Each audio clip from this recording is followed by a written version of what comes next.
What kind of vicious son-in-law would personally lift a pillar to crush his father-in-law to death? I'm not the fool you and your daughter think me.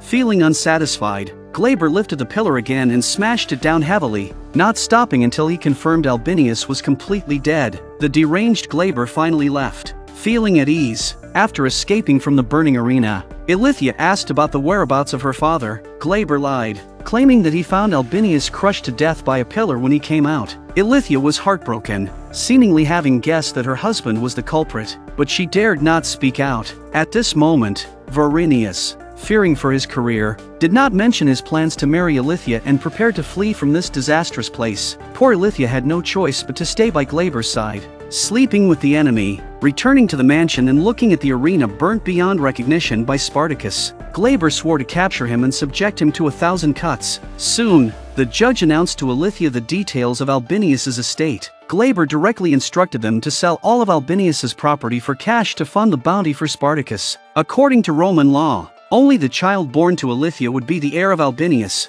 until the child came of age. Glaber only had the right to manage, not dispose of the property, but Glaber, threatening with his official position, argued that the law should be lenient once Spartacus was captured. Ilithia, facing Glaber's arbitrary handling of her father's estate, was angry but dared not speak out. After the judge left, Glaber began to curse Ilithia for daring to remarry behind his back. Now, with no one to turn to, Ilithia is at his mercy. Glaber also warned Ilithia that she must strive to give birth to the child, or else he would send her to reunite with her father. We must keep appearance of mourning for the prescribed days.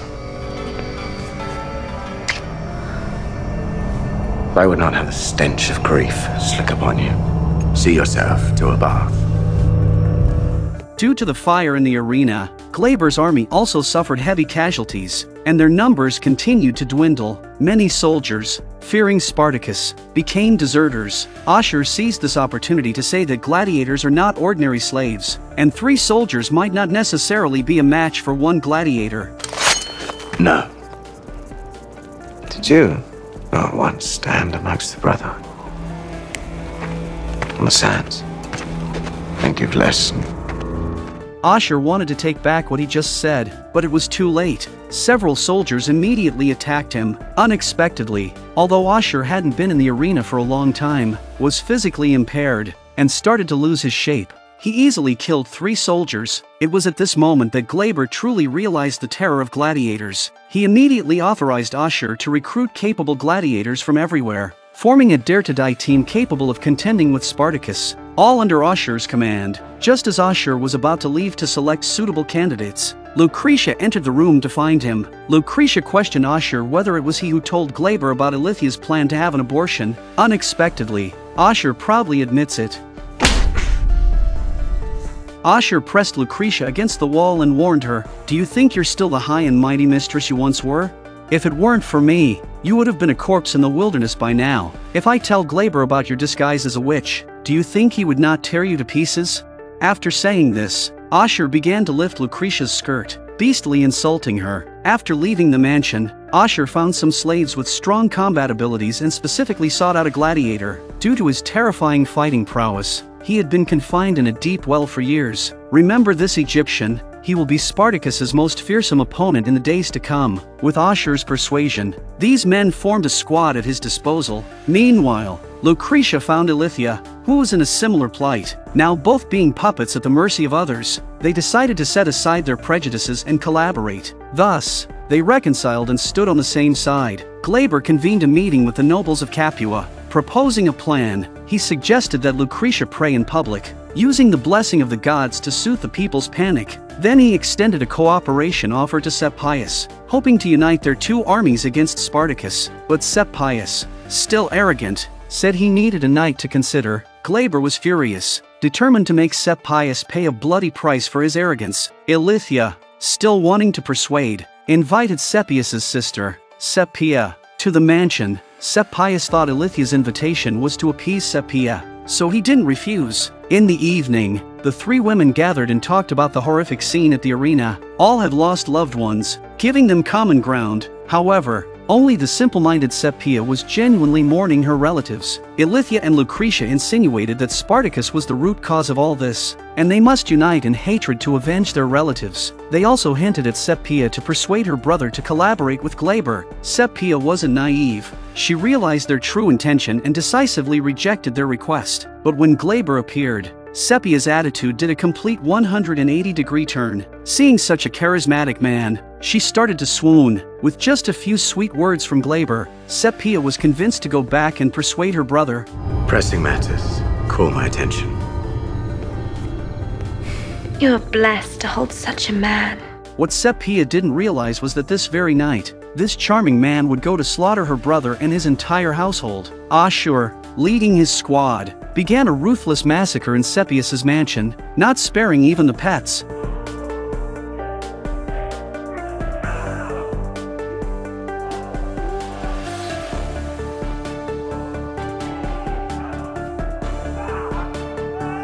Glaber approached the severely wounded Sepius. Apologies. I could not wait until morning. You wish to give voice to my offer. I fear it comes too late. Sepia! I've seen how close you hold her to heart. Leave this life now, she's safe. Beneath my roof. He cruelly stepped on Sepius's throat until the latter's eyes bulged and he died from asphyxiation. Thus, Sepius's army naturally fell into his hands, but as soon as Glaber left, Ashur, driven by greed, quietly took Sepius's bracelet, and not long after, this bracelet would cost Ashur his life. Ever since Spartacus led the slaves to burn down the arena, Glaber's hatred for him reached a point of frenzy. In front of all the people in the city, he announced that from now on, any slave daring to mention the name Spartacus would be subjected to the most extreme punishment, to serve as a warning to others. He even had one of his wife Ilithyia's personal slave girls crucified. Glaber falsely accused this slave girl of having praised Spartacus, but in reality, the slave girl had done nothing. Ilithyia couldn't bear it, but she also didn't dare defy Glaber, and could only watch as her husband nailed the slave girl to the cross. Seeing such a cruel scene, Gannicus wanted to stand up against it, but with soldiers everywhere, he could only leave in pain and silence. Ashur happened to see Gannicus leaving.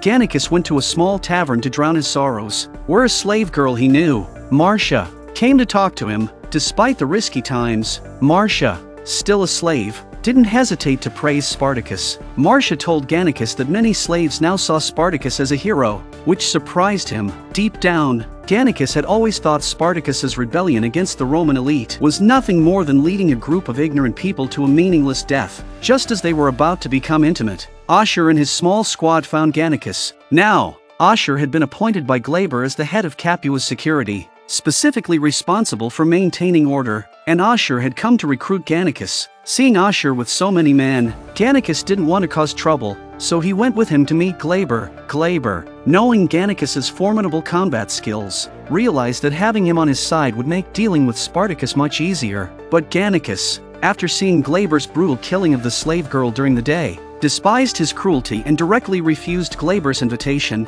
Glaber didn't detain Gannicus but let him leave, suggesting he reconsider for a few days. Don't think Glaber had a sudden change of heart. He was only respecting Gannicus's free will on the surface. Glaber secretly arranged for someone to follow Gannicus, planning to capture him and crucify him if he left Capua. Since the death of Sepius, his sister Sepia had been immersed in grief. Glaber fanned the flames, blaming everything on Spartacus, saying it was Spartacus who slaughtered her brother and his entire family. At this point, Sepia, unaware of the truth, still saw Glaber as a good person. Under Glaber's invitation, Sepia joined him to inspect her brother's army. Glaber assured Sepia that with his army added, his power was now more than enough to bring Spartacus to justice. Thinking Glaber was capturing Spartacus to avenge her brother, Sepia's grateful expression also revealed a hint of admiration. Glaber also took the opportunity to invite Sepia to stay in his mansion, and it seems that he wants to have something with Sepia. Ilithyia saw all this, never imagining they would be so intimate in front of her, but Ilithyia could only comply.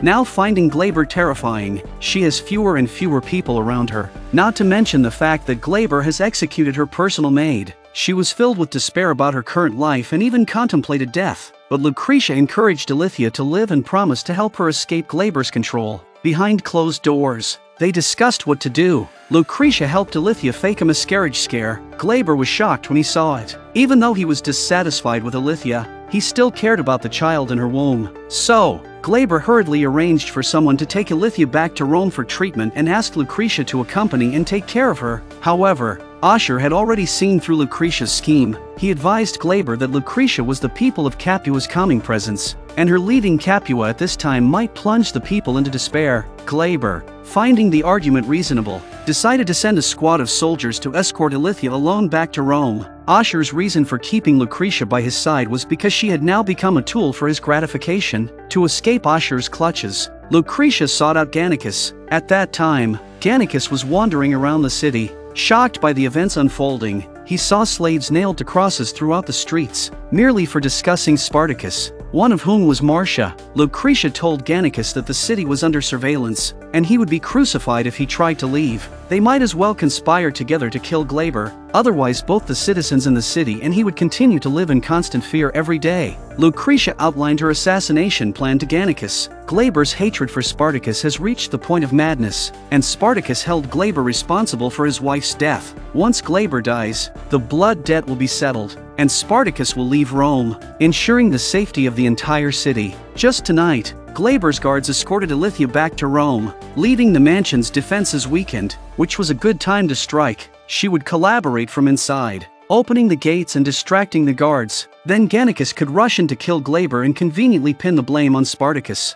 Choose to sit upon it, or see legions fall to pointless suffering. After returning to the tavern, Gannicus was deeply conflicted. For the sake of the people in the city, he finally resolved to take action. Meanwhile, Ilithia was preparing to leave in a carriage, bidding a reluctant farewell to Lucretia. Lucretia revealed to Ilithia her plan with Gannicus. Knowing that her husband was headed to his doom, Ilithia felt a trace of reluctance. You shall be missed.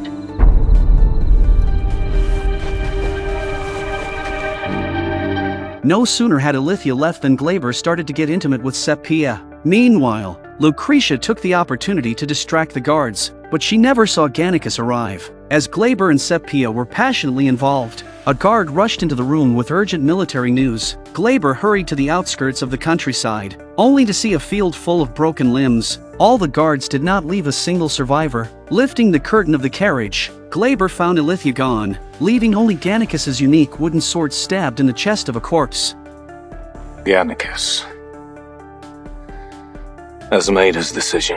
Deep in the dense forest, Gannicus, having kidnapped Ilithia, planned to deliver her to Spartacus's camp. His reasoning was that if Glaber died, the Senate would simply appoint someone else in his place. But since Glaber was responsible for the death of Spartacus's wife, why not let Spartacus kill Glaber's wife? In this way, Spartacus could avenge his loss and leave the area forever, allowing the city's citizens to return to normal life. But could his ideal plan really succeed? Spartacus dragged a pregnant noblewoman into a room, while the slaves outside spat on Ilithia. Lucius, unable to stand it, questioned Spartacus. They followed him to rebel against the Roman elite and slave masters. But was it to bully a pregnant woman?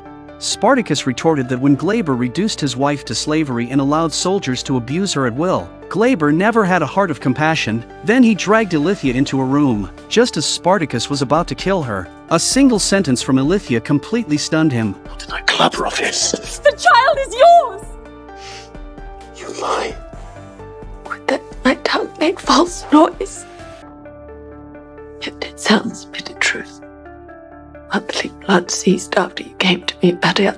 It made Spartacus recall the masked carnival night 6 months earlier. Under Lucretia's scheme, he indeed had a profound interaction with Ilithia. Spartacus was dumbfounded. He never imagined that his enemy's wife was accidentally carrying his child. Torn, he ultimately decided against killing Ilithia. After emerging from the cell, Gannicus found Spartacus to inquire about Ilithia. Upon learning that Ilithia was still alive, Gannicus was furious. He risked breaking with Rome by capturing Ilithia and leaving her at Spartacus's mercy, only to find Spartacus so cowardly and weak. Take her life and end this now. We'll see countless more fall in the name of your cause. Spartacus fell into deep thought, truly unsure of how to decide between killing Ilithia or sparing her. Meanwhile, Lucius, too, couldn't bear it. He He didn't want the justice he sought to come at the expense of bullying a pregnant woman. Thus, Lucius secretly brought some food to Ilithia. During their conversation, Ilithia learned that Lucius was not a slave, but a free citizen of Rome. It was after the Roman nobility seized his land and took away his family that he joined Spartacus in the rebellion against Rome's elite. Seeing a glimmer of hope for escape, Ilithia began to persuade Lucius. As long as Lucius helps her by sending a message to Glaber revealing Spartacus's hideout, she assures that Lucius can return to his former life. The sum of my loss is no small thing. You can see it paid. Your life returned to you. In exchange for mine. And the child I carry. Ever since learning that Ilithia's child was his, Spartacus had been in great turmoil. So, he shared this dilemma with Mira. Mira had always loved Spartacus deeply but had never received any response from him. She knew that the obsessive Spartacus would not accept her until he had avenged his late wife. Thus, Mira desperately hoped that Spartacus would kill Ilithia and put an end to his past, but Spartacus refused her. Yet in inflicting equal wound, how do I not become as the man himself? A man my wife would turn from. Heartbroken, Mira didn't want this to become an eternal burden on Spartacus's heart. For her sake, and for Spartacus's, Mira decided to take matters into her own hands. To bear the moral weight for him, Spartacus went to the training ground, relentlessly chopping at wooden stakes, the tragic death of his wife haunting his mind. It was then that he happened to see Lucius preparing to leave. I would have the same. Let us walk together for a moment and break words. Gannicus once again found Enemaus. Their reunion was no longer marked by the tension that had once existed. Gannicus expressed his willingness to do anything for Enemaus' forgiveness, but he didn't want to watch Enemaus die alongside Spartacus. In his view, Spartacus leading 100 men to confront the entire Roman army was like moths to a flame, leading his brothers to certain death. Moreover, without armor and weapons, how could they confront Glaber's army? Despite this, Enemaus still had unwavering faith in Spartacus. Meanwhile, Mira had already set her plan in motion. She sent Agron and Tiberius, who were guarding Ilithia, to rest. Offering to take their place, Mira approached Ilithia. Upon confirming that the child in her womb was indeed Spartacus's, Mira viciously clutched Ilithia's neck.